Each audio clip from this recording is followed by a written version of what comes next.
to Science Fantastic with Professor Michio Kaku. On Science Fantastic, every week we profile some of the most amazing developments in science and technology. And today we're going to talk about the epidemiology and the history of past epidemics. You know, on Science Fantastic, we've had a number of doctors, a number of biotechnologists talking about the DNA, the RNA, talking about what is known and not known about the coronavirus. But today, we're going to try to give a historic perspective on this. We're going to go back into the past to previous epidemics and look at the birth of a new science called epidemiology. Epidemiology is something that most people are not accustomed to hearing, but it's at the forefront of our understanding of emerging pandemics. So with us today is science journalist Sandra Hempel. She's from London, and author of a number of great books. We'll be talking about her latest book, which is called The Atlas of Disease, Mapping Deadly Epidemics and Contagion from the Plague to the Zika virus. But today, we're going to focus in on the coronavirus, talking about its epidemiology, its history, the history of previous pandemics of the past. With us today, once again, is Sandra Hempel, science journalist, author of the book, The Atlas of Disease, Mapping Deadly Epidemics and Contagion from the Plague to the Zika virus. And she documents 20 of the most devastating epidemics in world history. She also takes a different point of view to disease. She approaches disease the way a detective would approach a crime or a murder mystery. So she's also the author of The Medical Detective and The Inheritor's Powder. And so she approaches disease the same way that a detective or a scientist would approach a crime. So, Sandra, glad you could be on Science Fantastic. Thank you very much for inviting me. I'm delighted to be here. Okay, well, the first question that we always ask our guests is, when you were a youth, a young kid, what steered you in the direction of medicine and science? Well, do you know, I'm very surprised that I did finish up interested in medicine and science, because I really wasn't that interested when I was young. I think it was partly because science was quite badly taught when I was at school, I think. Also, I'm really not very good at math, and I have always thought of myself as being a words person. So early on, my favourite subjects were English, history, and Latin. And I'm still interested in those subjects, but it was much later in my career, when I was working as a freelance journalist, that I became interested in medical science. And that was just by chance, really. I was asked to do some editing shifts on a big weekly nursing magazine. And it was there that I really began to be fascinated by the subject matter and about medicine in general.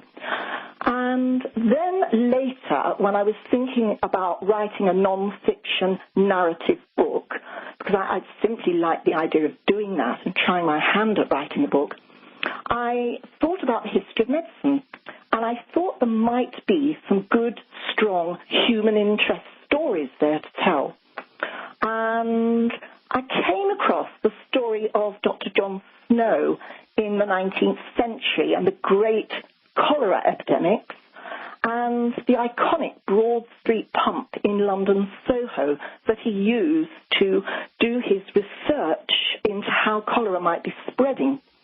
And actually, I was fascinated by this human interest story, this one-man struggle to get his ideas accepted.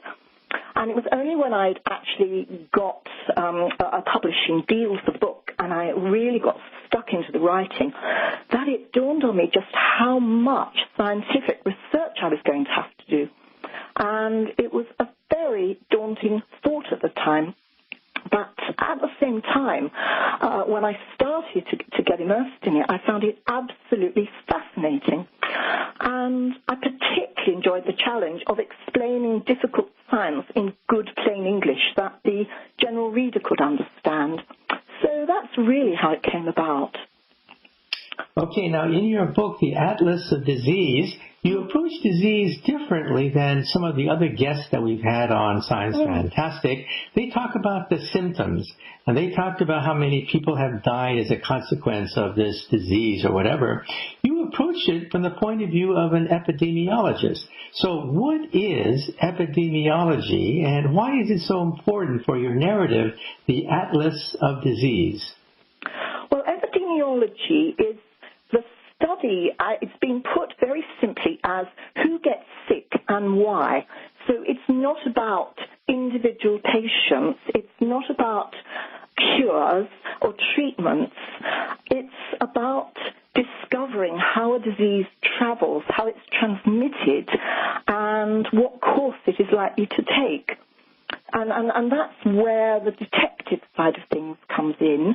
And as you rightly emphasize, it is very much about investigating this opponent, if you like, this destroyer that's on the loose, and trying to find out, unravel its mysteries, really, so that you know how to try to tackle it, how to try to prevent it.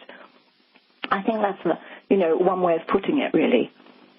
Okay, now in your book, The Atlas of Disease, you profile 20 of some of the most devastating epidemics in all of world history. And so let's focus on just a few of them and ask, what was it like to live through one of these horrible epidemics before the birth of modern science?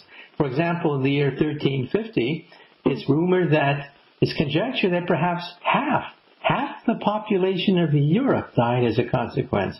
So what are some of the great 20 most devastating epidemics in world history? Well, I think the first recorded epidemic that we know about is what was called the Plague of Athens. And that epidemic is one of the early ones that we know so little about that we don't actually know what it was. It's called the plague, but in fact, we don't know that it was the plague. It's mostly thought that it was smallpox, but there are other diseases in the frame. I mean, for example, smallpox and typhus, and as well as bubonic plague itself.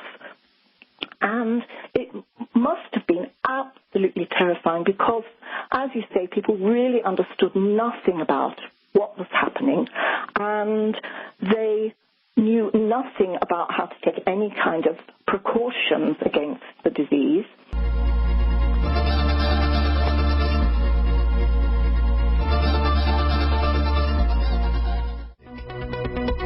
Welcome back to Science Fantastic with Professor Michio Kaku. Once again with us from London is Sandra Hempel, science journalist, author of a number of great books, including The Medical Detective, The Inheritor's Powder, and her latest book, The Atlas of Disease, mapping deadly epidemics and contagion from the plague to the Zika virus.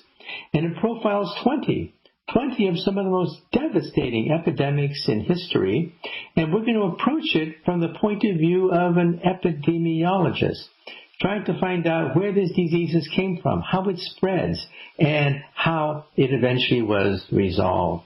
And so you were talking about some of the early epidemics that affected humanity, and do we know how they were transmitted, perhaps by fleas or rats or bad water? How were they transmitted? Well, all of those means of transmission.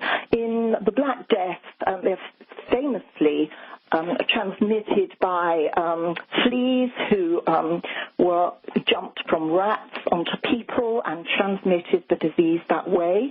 For smallpox, which was really, fortunately now it has actually been eradicated from the world. It's the only human epidemic disease that has been, but that is transmitted through the air by a virus and also, I believe, through contact.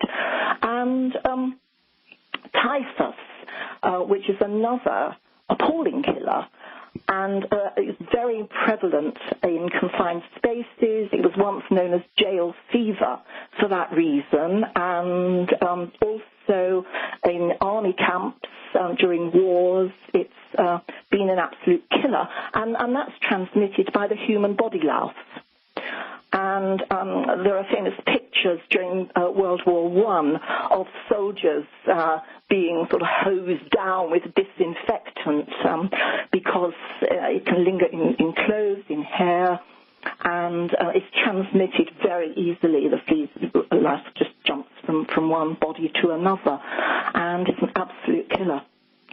So cholera, of course, is transmitted through water, but that wasn't known right up until the middle of the 19th century. Really nobody understood that a disease could be waterborne, but which, of course, typhoid is as well. But no one could get their heads around this at the time. It was a revolutionary idea when it first came out. Now, some historians have said that in some sense, these epidemics are the price we pay for civilization. I mean, a long time ago when we existed in small nomadic packs of maybe 100 people, epidemics were unheard of. But then cities formed with polluted environments, crowded conditions. The creation of cities and agriculture created the first epidemics. And then empires formed. Empires spread the disease by soldiers. And then international shipping spread these diseases by sailors. And so what are your thoughts about the fact that some historians have said that, well, it's the price we pay for civilization? What are your thoughts? I agree with that, absolutely. And it dawned on me as I was doing the research for the Atlas of Disease that there are clear parallels here between the emergence and the spread of epidemics and the story of our own progress. As you say, from when we first began living together in settlements and herding animals, because some of these pathogens have mutated and jumped from animal species into humans. And then the growing interaction between the different nations and civilizations to the mass movements of people for trade, exploration, and for conquest. And, of course, the best-known examples of the latter are Christopher Columbus in the late 15th century, who's blamed for introducing several deadly diseases into what was then known as the New World, in particular measles, which was horribly fatal, and also the Spanish conquerors in the 16th century, who also brought measles and also smallpox to the Caribbean, Mexico, to Central America and to Peru. And actually, it was also a two-way street, though. The conquerors are also thought to have brought back some new diseases with them. And it's been thought for some long time that they were responsible for introducing syphilis into Europe. But I think now some new findings have cast some doubt on that. I think they found some monks buried in a graveyard dating back to the 12th century in England. And I think they, when they tested the bones, they found traces of syphilis, which is an interesting idea. So we're not sure now about that. But for a long time it was thought that we could blame the conquerors for coming back from various parts of the world and bringing syphilis with them. Now, our ancestors, what did they do to protect themselves against these mysterious epidemics? For example, fleeing from the cities. In 1350, Boccaccio, the famous Italian writer, fled Florence to go into the hills. And then he collected stories which became the Decameron. And the Decameron, in turn, is the basis of some of Shakespeare's. Some of Shakespeare's plays are based on the tales told by these travelers who fled Florence, fled the cities to go into the countryside. So back then, did they do anything that was useful against the disease, or they simply believed in magic and superstition and basically did nothing to protect themselves, really? No, I mean, as you say, they certainly fled into the countryside.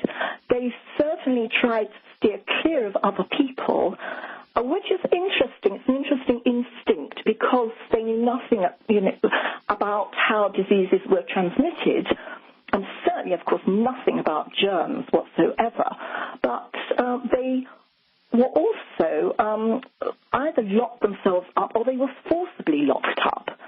In the latter case, most notably in London during the Great Plague. I mean, to what extent it worked, it's hard to say, but obviously some diseases, particularly those where the main route of transmission is respiratory, like COVID, then social distancing, as we call it now, has certainly helped. And also, I guess if the disease is being transmitted through insect bite, by fleas or by body lice, then again, it makes sense to steer clear of other people if you possibly can. I mean, that practice of quarantining is centuries old, and when I was doing some research into this, I was fascinated to find that it has always been controversial because it involves balancing the public interest against the rights of the individual. And, of course, there is also the practical difficulty of enforcement. And many people know about the Great Plague of London in 1665, when the victims, along with the unfortunate healthy people who were living with them, were all shut up, as it was known then, in their homes with watchmen standing guard and a red cross on the door. Well, apparently, that policy was questioned from the beginning, with critics arguing that it did more harm than good, and some even suggested that being under house arrest would cause healthy people to become depressed, and they then thought that it might then morph into the plague. And there was a pamphlet written by an anonymous Londoner at the time setting out the arguments against locking people in. And he said, infection may kill thousands, but shutting them up has killed tens of thousands, which is a really interesting idea, I think, for its time. And I hadn't realized that this debate was going on in 1665. And actually, in the Great Plague, it proved impossible to police such large numbers of people, and they were only shut up for just very short space of time, actually. I assumed it had gone on for months, but by the time the outbreak peaked, the system had completely broken down. And the diarist, Samuel Pepys, came into the city for the first time in weeks and wrote in his diary how he tried his best to talk to as fewer people as possible, but he said it wasn't possible because there were so many people wandering around the streets, and many of them clearly had the plague.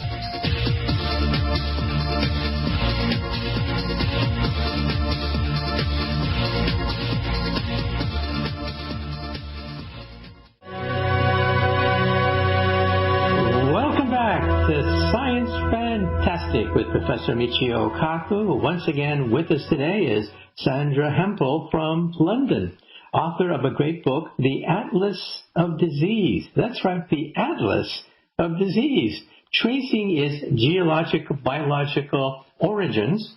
And the subtitle is Mapping Deadly Epidemics and Contagion from the Plague to the Zika Virus.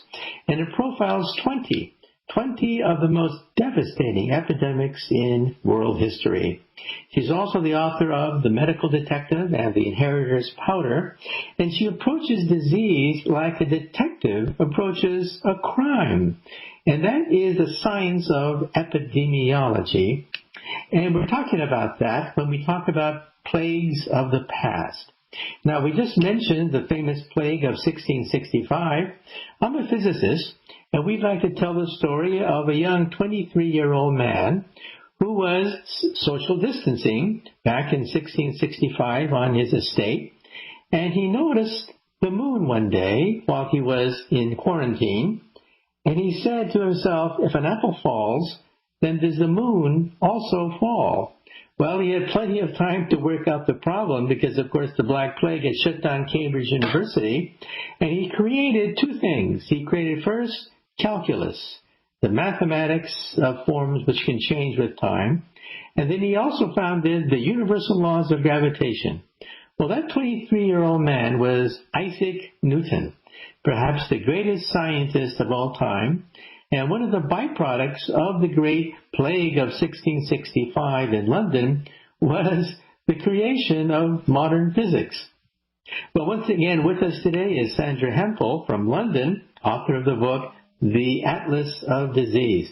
Now, we mentioned this a few times, but let's now talk about John Snow in the mid-1800s, who looked at a pump in London and changed the course of medical history.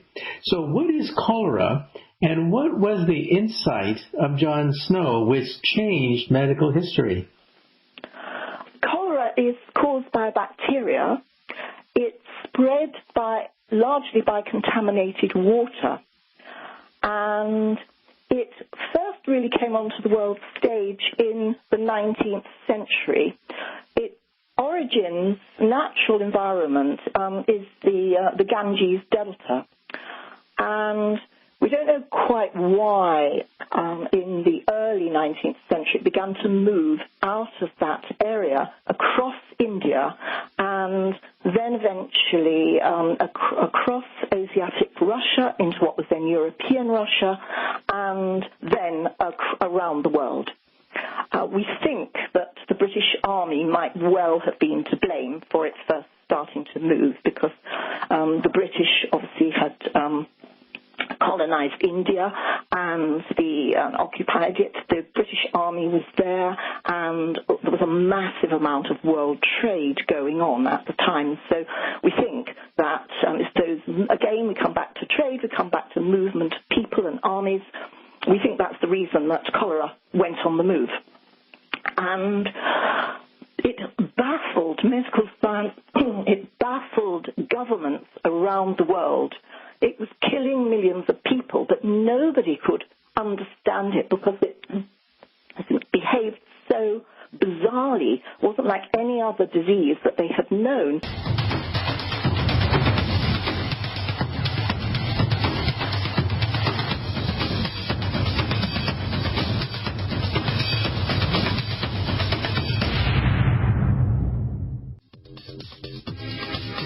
Back to Science Fantastic with Professor Michio Kaku. You know, on Science Fantastic, we've had a number of doctors, a number of virologists, a number of geneticists talking about the science of the coronavirus. But today we're going to talk about the history and also the epidemiology of previous pandemics and ask the question, what have we learned concerning the new coronavirus? With us today is Sandra Hempel from London. She's a science journalist, author of the book, The Atlas of Disease, Mapping Deadly Epidemics and Contagion from the Plague to the Zika Virus, using a new science called epidemiology, which owes its origin to a gentleman called John Snow, with regards to the cholera epidemic of the 1800s. So we just began a discussion of cholera. It's a horrible disease. You basically have diarrhea and you die of dehydration and loss of fluids. And it had something to do with a pump in London. So tell us the story of John Snow and how he figured out, using the science of epidemiology, where the cholera epidemic came from. Well, he had been thinking about cholera for some time. Hadn't shared his ideas with anyone because he thought they were not properly formed. He first ventured into the public with a very little pamphlet, but nobody took much notice of it at all. He carried on thinking about cholera by himself, and he worked out, he had this theory, that it was being spread by contaminated water, but that was revolutionary. Nobody believed that a disease could spread like that. So when an epidemic broke out in Soho, which is a very tiny area in the very centre of London, when that epidemic broke out, it was absolutely virulent, more virulent than any that they'd seen before, but very contained within these few streets. He thought this was an excellent opportunity to try to put his idea to the test.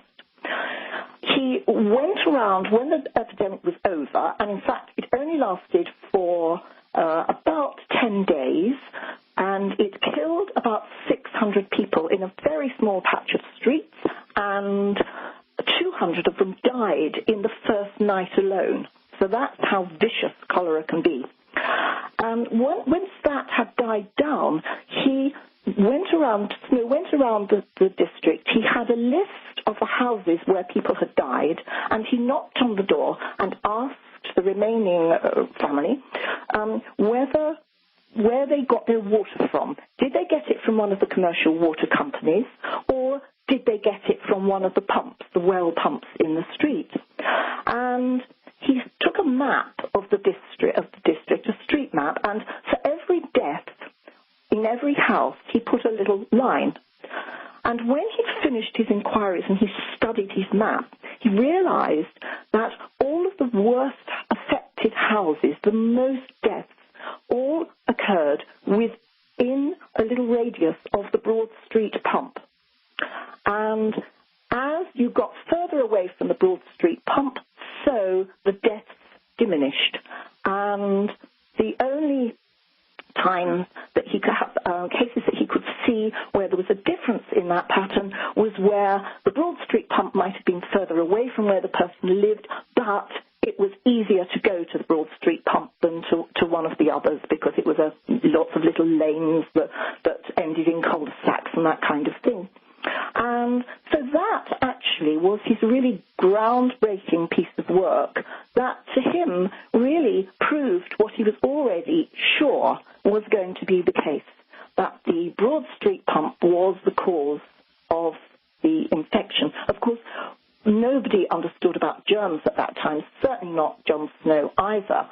And so he called what we would call the germ or the pathogen, he called it the cholera poison. And he said whatever this cholera poison is, it's being spread through contaminated water, and it's come, in this case, it's come from this pump. And in fact, when the local authorities, when the parish asked an engineer to dig up the ground beneath the pump, they found that sewers were leaking, and the contents of privies were leaking directly into the water.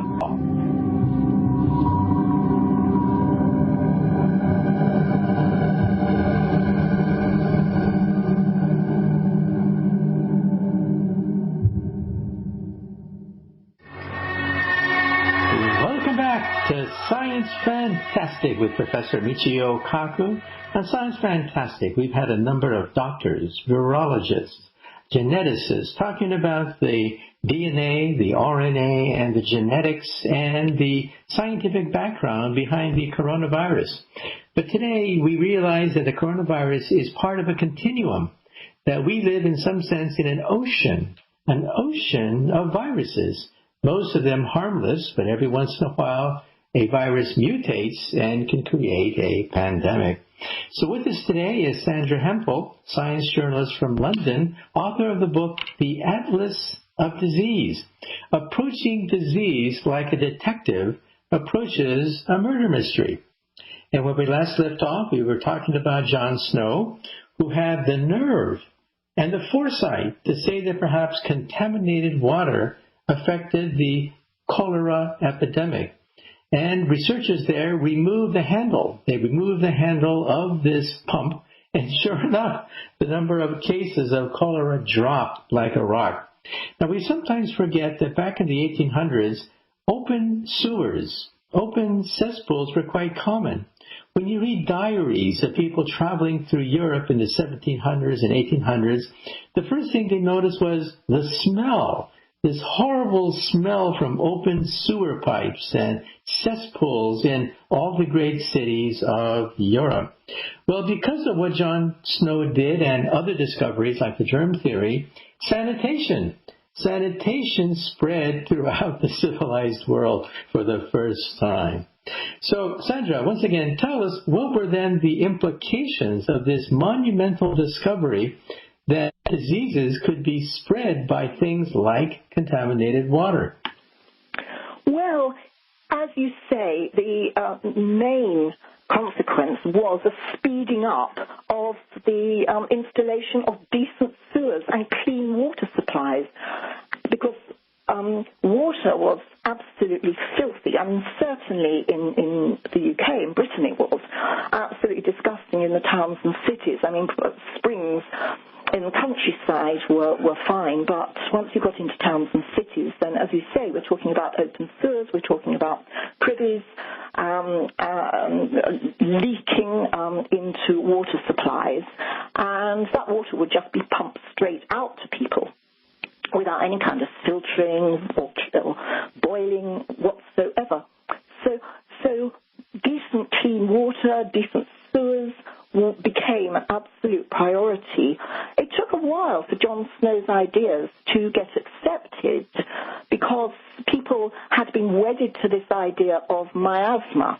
And the miasma theory said that the disease was contained within a bad smell. So it was the gases given off by rotting organic matter that made people sick. And you can understand that, because if you don't know anything about germ theory, or don't know about germs, then there's a lot of circumstantial evidence to suggest that bad gases might make you sick, because there is indeed a link between filth and disease. It's just people didn't have that missing bit of the jigsaw puzzle until Pasteur came along with his germ theory. But because of miasma, people were already, governments and authorities were already starting to bring in sanitation for the wrong reasons, really, because they knew that they had to get rid of these bad smells. In fact, what they needed to do was to get rid of contaminated water, but in a way it didn't really matter. The fact was that they did get on with it, and in London, Bazalget's famous sewer system was being installed. They were just starting to work on it at the same time as John Snow was putting forward his theory. And in fact, those sewers are still there now. They're still working. Okay. Now, also you said that the germ theory and the pioneering work of John Snow were so successful that by the 1970s, in modern times, some people were claiming that, well, the game is over, that all epidemics can be cured, and that we've reached a milestone in the history of medicine that all diseases can be cured. But wasn't that grossly underestimating the real nature of these epidemics, to declare that epidemics are going to be conquered? Yes, well, it was. But in a way, I mean, you can see that it sounded reasonable, because back in the 1970s, thanks to vaccination and antibiotics, the killer diseases did seem finally to be on the retreat. I mentioned earlier smallpox, and that was declared eradicated from the globe in 1979.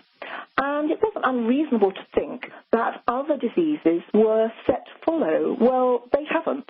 For it still remains the only human disease to gain this distinction. And while others are tantalizingly close to being conquered, they've proved extremely persistent.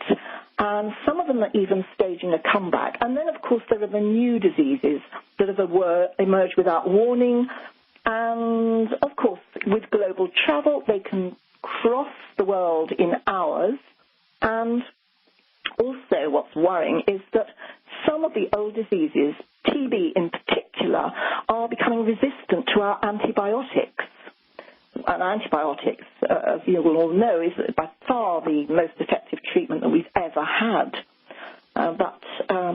You know, while we're still struggling to conquer the old diseases, then we've had SARS, we've had avian flu and swine flu, and we've had Ebola, and of course we have had the worst of all, we have had HIV/AIDS, which...